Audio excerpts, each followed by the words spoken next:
أعوذ بالله من الشيطان الرجيم. بسم الله الرحمن الرحيم. السلام علیکم ورحمۃ اللہ وبرکاتہ۔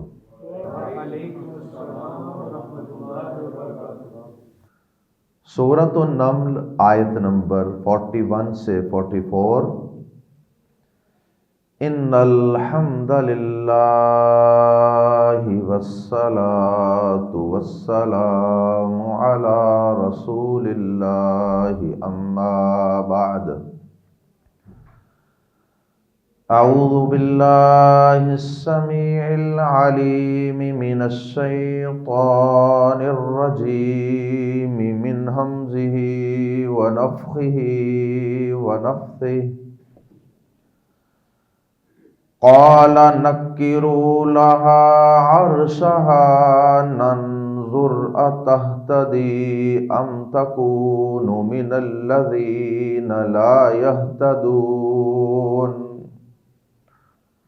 فلما جاءت قیل اہکذا عرشک قالت کأنہ هو وأوتینا العلم من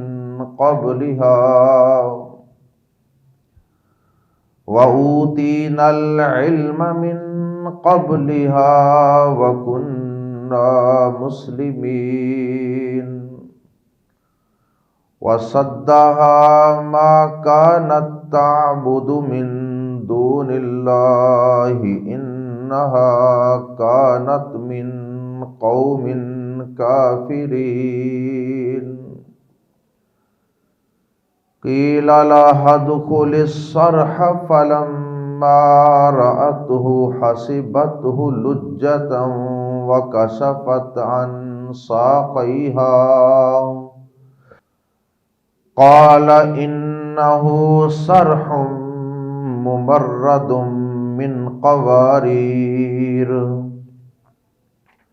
قالت رب إني ظلمت نفسي وأسلمت مع سليمان لله رب العالمين۔ حضرت سلیمان علیہ السلام نے ملکہ سبا کا تخت تو پہلے ہی منگوا لیا تھا، اور ادھر سے ملکہ سبا حضرت سلیمان علیہ السلام کا پرندے کے ہاتھ خط آنے کا انوکھا انداز دیکھ کر، اور پھر سلیمان علیہ السلام کے خط کا انداز دیکھ کر متاثر ہو چکی تھی، اور ذہنی طور پر حضرت سلیمان علیہ السلام کو اپنے سے زیادہ طاقتور بادشاہ تسلیم کر چکی تھی، اور اس نے سلیمان علیہ السلام کی حکومت کو اور آپ کی بادشاہت کو تسلیم کرنے کا فیصلہ کر لیا تھا۔ مسلمان ہونے کا فیصلہ ابھی نہیں کیا۔ سلیمان علیہ السلام کی دو حیثیتیں تھیں، ایک ان کی بادشاہ کی حیثیت تھی، اور ایک ان کی نبی اور پیغمبر ہونے کی حیثیت تھی۔ ملکہ سبا سلیمان علیہ السلام کی بادشاہ والی حیثیت کو دل سے تسلیم کر چکی تھی، لیکن ابھی سلیمان علیہ السلام کے پیغمبر اور نبی ہونے کی حیثیت کو تو اس نے تسلیم نہیں کیا تھا، کیونکہ وہ ایک کافر قوم میں آفتاب پرست قوم کے اندر ہی پیدا ہوئی، پروان چڑھی۔ تو یہ ایک فطری چیز ہے کہ جہاں انسان پیدا ہوتا ہے، زندگی گزارتا ہے، وہاں کے عقائد، رسم و رواج، وہاں کا مذہب، وہاں کی ساری چیزیں وہ انسان پر چھا جاتی ہیں، وہ انسان کو اپنے رنگ میں رنگ لیتی ہیں۔ اس لیے ابھی سلیمان علیہ السلام کو اس نے بادشاہ تسلیم کر لیا تھا، اور اس نے سوچا کہ بجائے اس کے کہ یہ بادشاہ سلیمان مجھ پر حملہ آور ہو، تو مجھے جا کر اسے اپنے سے بڑا اور سینئر بادشاہ تسلیم کر لینا چاہیے۔ بادشاہ وہاں سے روانہ ہو گئی سلیمان علیہ السلام کے خط کے جواب میں، اور ادھر سلیمان علیہ السلام نے کیا کیا؟ اس ملکہ کی عقل مندی کا اور دانش مندی کا امتحان لینے کا بھی فیصلہ کیا، اور دوسرے نمبر پہ اللہ کے پیغمبر بھی تھے نا، صرف کوئی عام دنیا کی بادشاہوں کی طرح کہ وہ کوئی بادشاہ تو نہیں تھے۔ سلیمان علیہ السلام کی بادشاہت کا، قوت و طاقت اور وسائل کا ایک ہی مقصد تھا کہ ان سب چیزوں کو، سب طاقتوں، قوتوں، وسائل کو اور جاہ و جلال کو اللہ کے دین کے غلبے کے لیے استعمال کیا جائے، لوگوں کو اللہ کے دین کی طرف دعوت دینے کے لیے استعمال کیا جائے۔ جس طرح یوسف علیہ السلام دیکھیے، جیل میں پہنچے ہوئے ہیں، جیل میں قید ہیں ناحق، لیکن وہاں بھی فکر ہے لوگوں کو رب العالمین کا تعارف کروانے کی، خوابوں کی تعبیر پوچھنے والوں کو بھی اپنے رب کا اور اس کی توحید کا تعارف کروا رہے۔ اللہ اکبر! جب کسی انسان کو سچی بات ہے کہ دین کی، توحید کی، قرآن کی صحیح معنوں میں سمجھ آ جاتی ہے نا، تو پھر اس کی یہی خواہش اور تمنا ہوا کرتی ہے کہ خود تڑپنا ہی نہیں، اوروں کو تڑپانا بھی ہے۔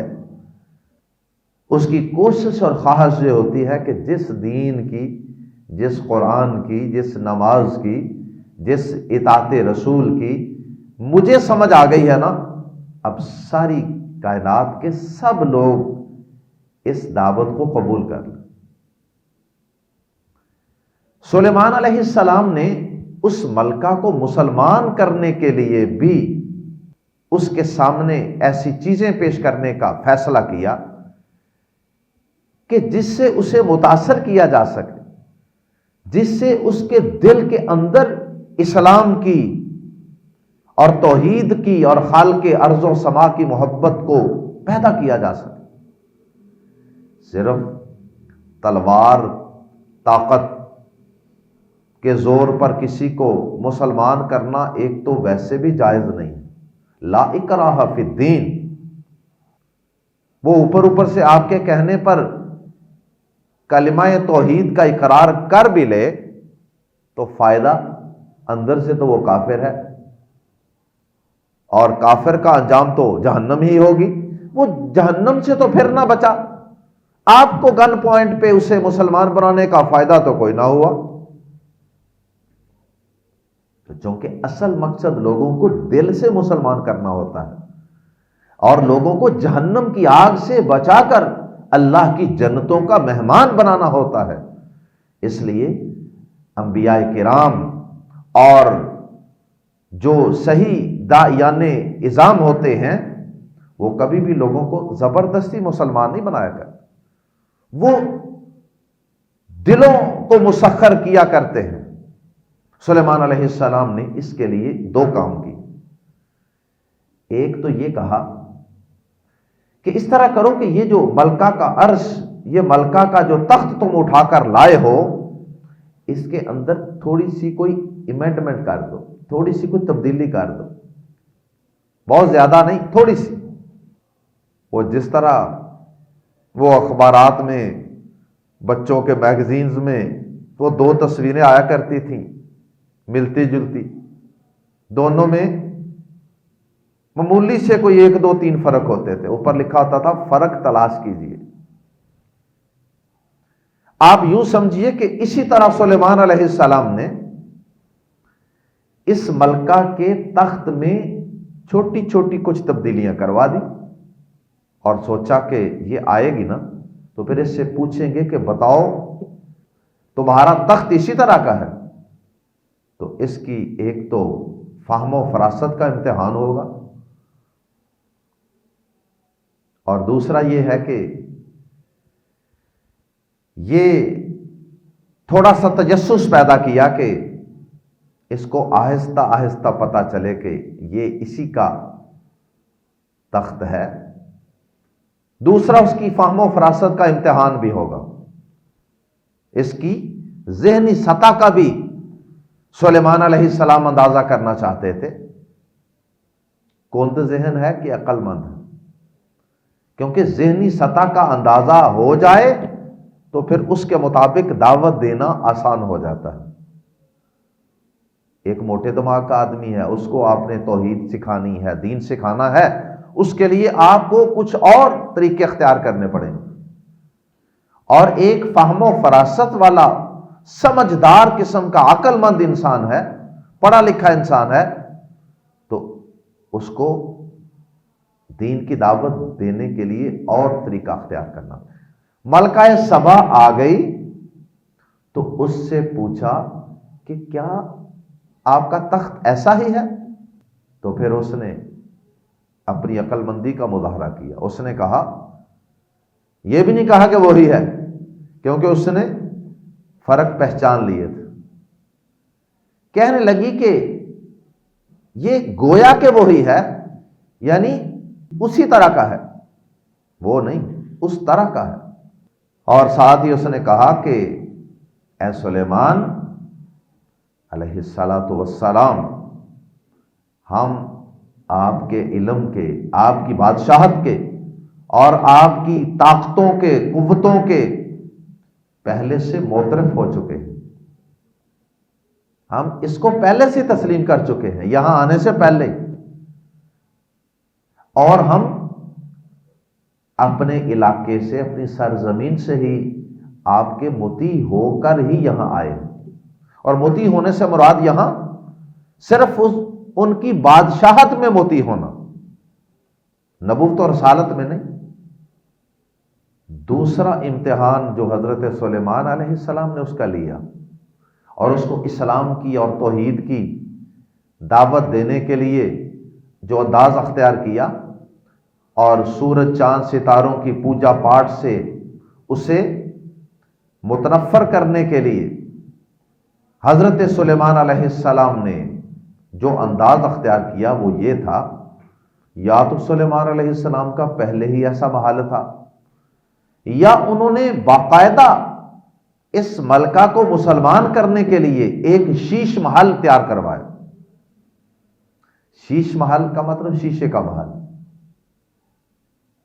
جس میں ہر چیز شیشے کی تھی، در و دیوار، فرش، ہر چیز شیشے ہی شیشہ۔ اب شیشہ جو ہے اس میں بڑی چمک دمک ہوتی ہے۔ اب ملکہ کو کہا کہ آئیے، تشریف لائیے اس محل میں، آپ ہماری مہمان ہیں۔ اب جب وہ داخل ہونے لگی تو اسے محسوس ہوا کہ اس محل کے صحن میں پانی ہے، تو فطری طور پر انسان غیر ارادی طور پر ہی اپنے کپڑوں کو، پنچوں کو اوپر کر لیتا کہ میں یہاں سے گزرنے لگا ہوں، یہ تو پانی ہے تو کپڑے گیلے ہو جائیں گے۔ اس نے اپنے پنچوں کو تھوڑا سا اونچا کیا اور اس محل کے صحن میں قدم رکھا۔ جب اس میں قدم رکھا تو اسے احساس ہوا کہ یہ تو پانی نہیں ہے۔ سلیمان علیہ السلام نے اس کو بتایا کہ محترمہ، یہ پانی نہیں ہے، یہ شیشے کا محل ہے۔ پھر اس نے اپنا وہ کپڑا نیچے کر لیا۔ اب یہاں سے سلیمان علیہ السلام اسے اسلام کی اور توحید کی دعوت کیسے دینا چاہ رہے تھے؟ ایک تو وہ سلیمان علیہ السلام سے متاثر ہوگی اور ان کا محل اور دیگر ان کی طاقتیں، قوتیں، وسائل، شان و شوکت کو دیکھے گی تو متاثر ہوگی، اور دوسرا اس میں بڑا ایک زبردست قسم کا لطیف سا نقطہ بھی تھا، اور وہ نقطہ کیا تھا جس سے ملکہ کو توحید کی سمجھ آ گئی؟ وہ نقطہ یہ تھا کہ اے ملکہ سبا، تو سورج چاند ستاروں کی پوجا کرتی ہے، تیری قوم سورج چاند ستاروں کی پوجا کرتی ہے، کیوں؟ ان کی روشنی سے، ان کی چمک دمک سے، ان کی حرارت روشنی سے متاثر ہو کر۔ تو اے ملکہ سبا، all that glitters is not gold، ہر چمکنے والی چیز سونا نہیں ہوا کرتی۔ اور یہاں دینی نقطہ نظر سے اس محاورے کا ترجمہ یوں کریں گے کہ ہر چمک دمک والی، ہر طاقت قوت والی چیز وہ معبود نہیں ہوا کرتی، وہ عبادت کے لائق نہیں ہوا کرتی۔ انسان کئی دفعہ ان مادی چیزوں کی، سورج چاند ستاروں کی چمک دمک روشنی کو دیکھ کر ان کے متعلق غلط رائے قائم کر لیتا ہے کہ شاید یہ معبود ہیں، یہ رب بن گئے ہیں۔ اے ملکہ، جس طرح تو نے اس محل کے شیشے کی چمک دمک سے غلط نتیجہ نکال لیا کہ شاید یہ پانی ہے، تو تمہیں یہ دھوکہ لگا۔ جس طرح اس کی چمک دمک سے تو نے غلط اندازہ لگا لیا کہ یہ پانی ہے، حالانکہ اس کی حقیقت پانی نہیں تھی، یہ شیشے کا تھا۔ تو اسی طرح تجھے وہاں بھی غلطی لگی ہے، سورج کی روشنی چمک دمک کو دیکھ کر تو نے اسے معبود سمجھ لیا نا، تو نے اور تیری قوم نے۔ تو اسی طرح وہ بھی آپ کا اندازہ اور سوچ سورج کے متعلق وہ غلط ہے، آپ نے کچھ اور سمجھا ہے، حقیقت کچھ اور ہے سورج کی۔ جس طرح اس محل کے صحن میں آپ نے کچھ اور سمجھا اور حقیقت کچھ اور تھی۔ تو جب اس نے یہ سلیمان علیہ السلام کا معجزہ دیکھا نا، تو یہ معجزہ کا معنی جو عقل کو عاجز کر دے، بے بس ہو جائے انسان کی عقل دنگ رہ جائے۔ تو جب اس نے یہ معجزہ دیکھا نا، تو پھر وہ اندر سے بدل گئی اور سمجھ گئی کہ واقعی یہ اللہ کے پیغمبر بھی ہیں، یہ صرف بادشاہ ہی نہیں ہے، یہ اللہ کے پیغمبر بھی ہیں۔ اور اسے اپنے شرک پر ہونے کا احساس ہو گیا۔ اس نے اللہ کی توحید کو، سلیمان علیہ السلام کے لائے ہوئے دین کو، دین اسلام کو قبول کر لیا اور مسلمان ہونے کا اعلان کر دیا۔ یہ ہے قصہ اور واقعہ۔ آئیے قرآن مجید کے الفاظ میں پڑھتے ہیں۔ قال، کہا سلیمان علیہ السلام نے، نکرو، نکرا بنا دو۔ گرامر میں، اردو عربی کی گرامر میں یہ الفاظ پڑھتے ہیں، دو الفاظ ہم پڑھتے ہیں، اس میں معرفہ اور اس میں نکرہ۔ معرفہ کا مطلب ہوتا ہے جس کی معرفت پہچان ہو جائے، جس لفظ کو سن کر انسان پہچان لے کہ یہ کون ہے۔ اور نکرہ کہتے ہیں کہ جس کی پہچان سے انکار کر دیا جائے، بے پہچانا، اسے نکرہ کہتے ہیں، جس کی پہچان شناخت نہ ہو سکے۔ جیسے رجل، کوئی مرد، تو یہ لفظ سن کے پہچان تو نہیں ہوتی کہ یہ کس شخص کی بات ہو رہی ہے، دنیا میں اتنے شخص ہیں، اتنے رجل، اسے نکرہ کہتے ہیں، بے پہچان۔ تو یہاں بھی وہی ترجمہ اس کا کریں گے۔ قال، سلیمان علیہ السلام نے کہا، نکرو، بے پہچان کر دو، ڈسگائز کر دو، لہا، اس کے لیے، یعنی ملکہ کے لیے، عرشہ، اس کا تخت، اس کا تخت جو تم اٹھا کر لے آئے ہو نا، اس کی ذرا تھوڑی بہت شکل بدلو، پہچانا نہ جائے فوری کہ یہ وہی ہے. ننظر، تاکہ ہم دیکھیں یا ہم دیکھیں گے. کے تہتدی، وہ راہ پر آتی ہے. ہدایت پانا کا مطلب راہ پر آنا. تہتدی، وہ راہ پر آتی ہے. ام یا تکون، وہ ہوتی ہے من الذین، ان لوگوں میں سے لا یہتدون، جو راہ نہیں پاتے. اس کے دو مفہوم ہیں. ایک تو ظاہری ہے مادی اعتبار سے، راہ پر آتی ہے یا راہ پانے والوں میں سے نہیں ہوتی کا ایک تو ظاہری معنی ہے. وہ یہ ہے کہ آیا اسے پتہ چلتا ہے، وہ صحیح بات تک پہنچتی ہے، صحیح جواب تک، کہ یہ پہچانتی ہے کہ یہ اسی کا تخت ہے، یا تھوڑی بہت تبدیلی سے وہ دھوکہ کھا جاتی ہے اور کہتی ہے کہ یہ میرا تخت نہیں ہے. پہچان پاتی ہے کہ نہیں. دوسرا اس کا مفہوم یہ ہے کہ ہم یہ دیکھیں گے کہ آیا وہ اتنا بڑا معجزہ دیکھ کر، یہ اپنا تخت دیکھ کر وہ اللہ پر ایمان لاتی ہے کہ نہیں لاتی.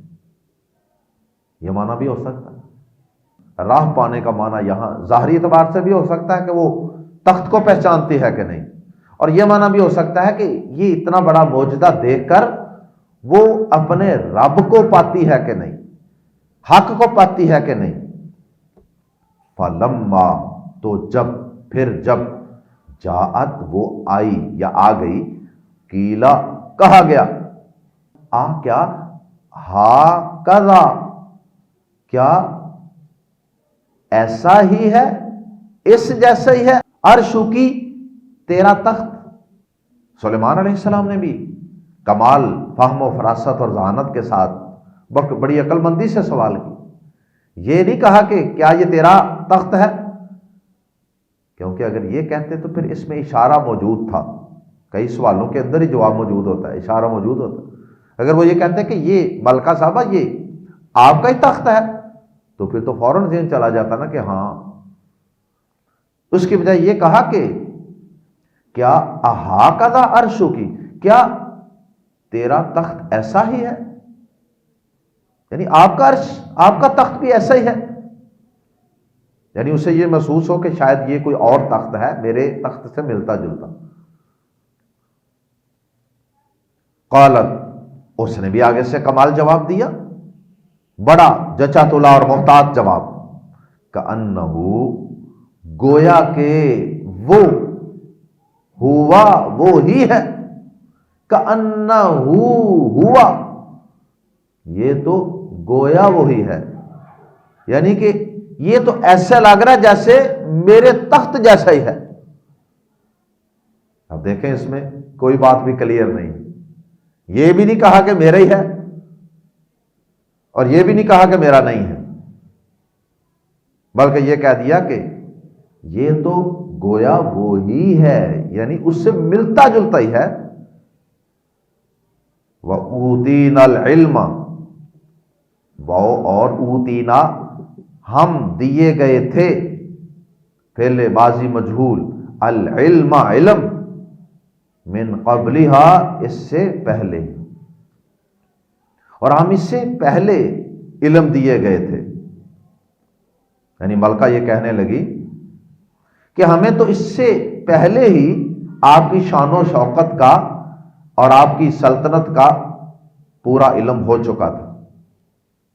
وَكُنَّا مُسْلِمِينَ، اور ہم فرما بردار تھے. وَكُنَّا، اور تھے ہم، مسلمین، فرما بردار، یعنی ہم تو پہلے ہی آپ کے تابع ہو چکے تھے، یعنی آپ کی بادشاہت کو تسلیم کر چکے تھے. یہ اس نے اپنا تخت وہاں موجود پا کر کہا کہ جناب ہم تو آپ کو پہلے ہی تسلیم کر چکے ہیں، آپ کے متعلق ہمیں پہلے ہی علم دیا جا چکا تھا. جب وہ پرندہ گیا تھا نا خط لے کر، اور ہم نے آپ کا خط پڑھا تھا، تو اس وقت ہی ہمیں سمجھ آ گئی تھی. وَصَدَّهَا، اور روکے رکھا، وَصَدَّ، اور روکے رکھا، ہا، اسے، ملکہ کو، ماں جس کی کانت تھی وہ تعبدو عبادت کرتی من دون اللہ اللہ کے سوا، اور اسے روکے رکھا اس چیز نے جس کی عبادت وہ اللہ کے سوا کرتی تھی۔ مطلب یہ ہے کہ اگر ابھی تک وہ اسلام قبول کرنے سے رکی ہوئی تھی نا، ابھی بھی اس نے اسلام قبول کرنے کا اعلان نہیں کیا، صرف بادشاہت کو قبول کیا۔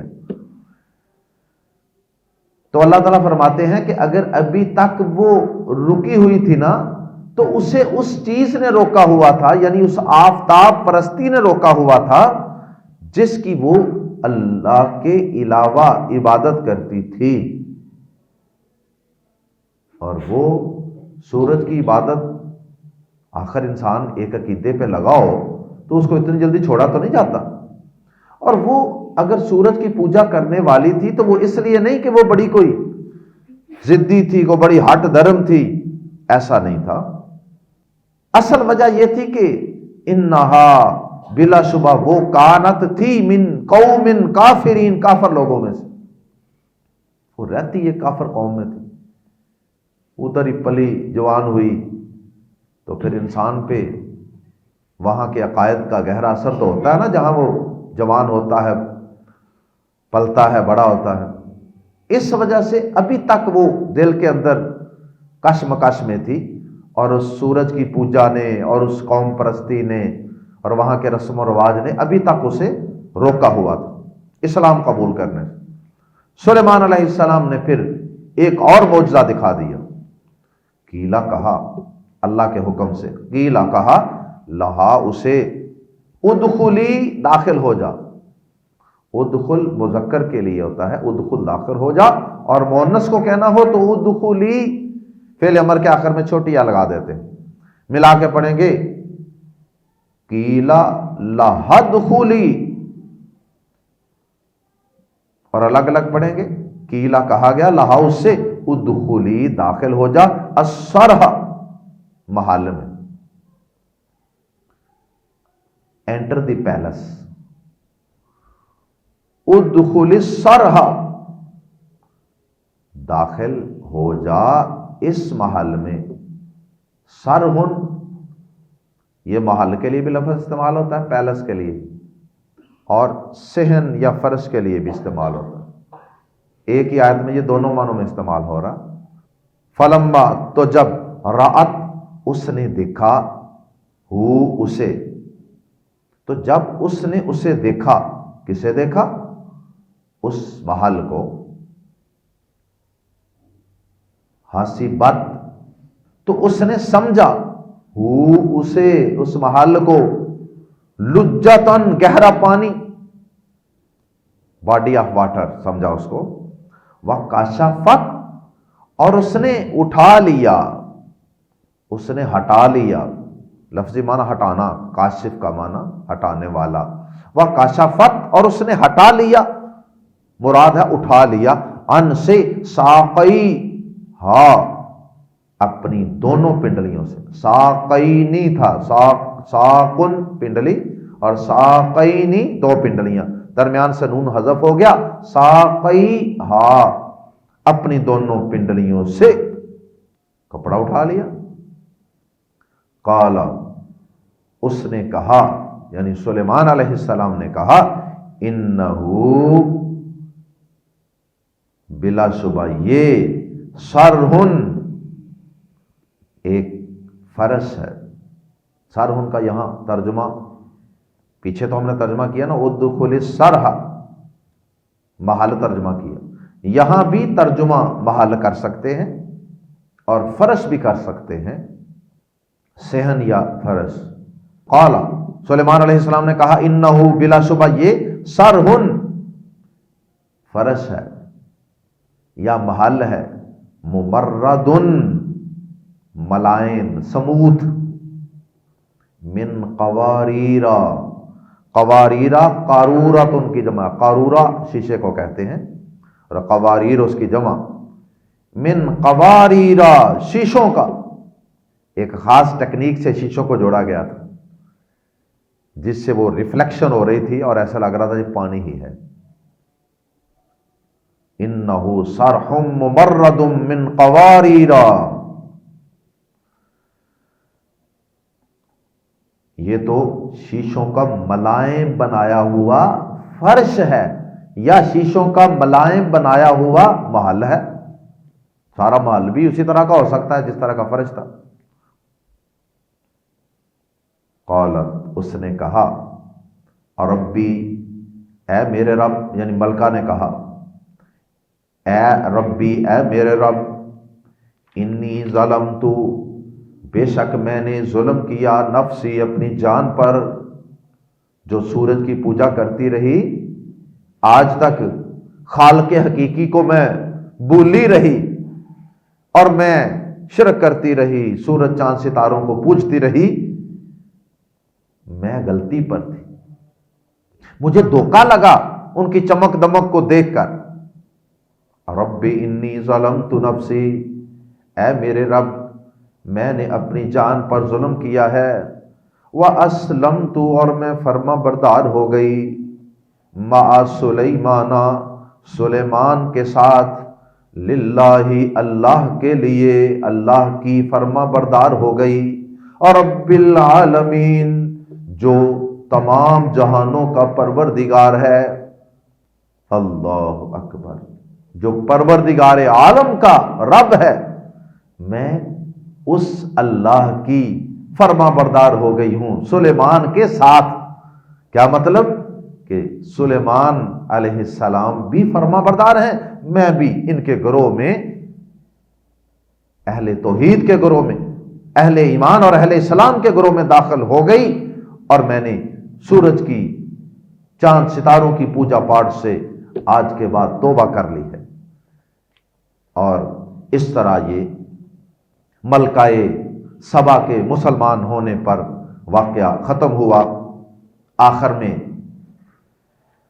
کچھ باتیں بطور وضاحت عرض کر دوں کہ اس واقعے کے اندر ہمارے بر صغیر کے اندر بطور خاص جو مفسرین ہیں نا، انہوں نے، اور کئی ہمارے جو واعظین ہیں، انہوں نے اپنی تقریر بنانے کے لیے یا اپنی تفسیر کو چار چاند لگانے کے لیے، اٹریکٹیو بنانے کے لیے بہت سی اسرائیلی روایات درج کر دی، جس سے واقعہ بڑا دلچسپ بن جاتا ہے بظاہر.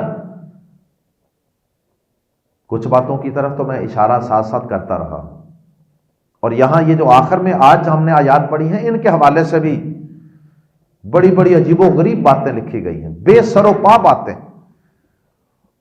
بلکہ وہ باتیں تو ایسی ہیں کہ جو ایک پیغمبر کے متعلق کرنا پیغمبر کی گستاخی اور توہین ہے. یہاں کئی لوگوں نے کہا اور لکھا بھی کہ جی یہ جو ملکہ ہے نا، اس کی ماں جننی تھی. کئیوں نے لکھا کہ سلیمان علیہ السلام اس ملکہ سے شادی کرنا چاہتے ہیں. نعوذ باللہ من ذالک، اس کی محبت میں گرفتار تھے. یہ سارا کچھ جو کچھ کیا یہ اسے شادی کرنے کے لیے کر رہے تھے، نعوذ باللہ من ذالک. اور چونکہ اس کی ماں جننی تھی تو سلیمان علیہ السلام کو یہ پتا چلا کہ اس کی ٹانگیں بڑی عجیب ہیں، اور ٹانگیں پتہ نہیں کسی اور چیز کی ہیں، اور ان کے اوپر بڑے بڑے عجیب و غریب قسم کے بال ہیں. تو سلیمان علیہ السلام نے اس وجہ سے اس کی ٹانگوں سے کپڑا اوپر کروایا، دیکھنے کے لیے، کنفرم کرنے کے لیے کہ یہ کیسی. اس قسم کی فضول ترین بات ہے. اللہ کے اتنے نیک پیغمبر، اللہ کے شکر گزار پیغمبر. تو قرآن مجید کی آیات سے ہم یہ سمجھتے ہیں، ہمارا یہ ایمان ہونا چاہیے کہ یہ سب فضول باتیں ہیں، یہ سب گستاخانہ باتیں ہیں. سلیمان علیہ السلام کی ساری تگ و دو، کوشش، محنت، وہ اس کو مسلمان کرنے کے لیے تھی. اللہ تعالی ہم سب کو قرآن مجید میں بیان کردہ انبیاء کرام کے واقعات سے ہدایت لینے کی اور سبق لینے کی، نصیحت حاصل کرنے کی توفیق عطا فرمائے. اور اپنے اندر وہی جذبہ پیدا کرنے کی توفیق دے جس جذبے کے ساتھ یہ انبیاء کرام اللہ کے دین کو لوگوں تک پہنچاتے رہے، دین کی تبلیغ کرتے رہے اور اللہ کے دین کے غلبے کے لیے جہاد کرتے رہے، اپنے تمام وسائل کو، تمام توانائیوں کو، تمام قوتوں کو اللہ کے دین کی سربلندی کے لیے استعمال کرتے رہے۔ اللہ تعالی ہم سب کو بھی اس کی توفیق عطا فرمائے۔ سبحانک اللہم و بحمدک، اشہد ان لا الہ الا انت، استغفرک و اتوب الیک۔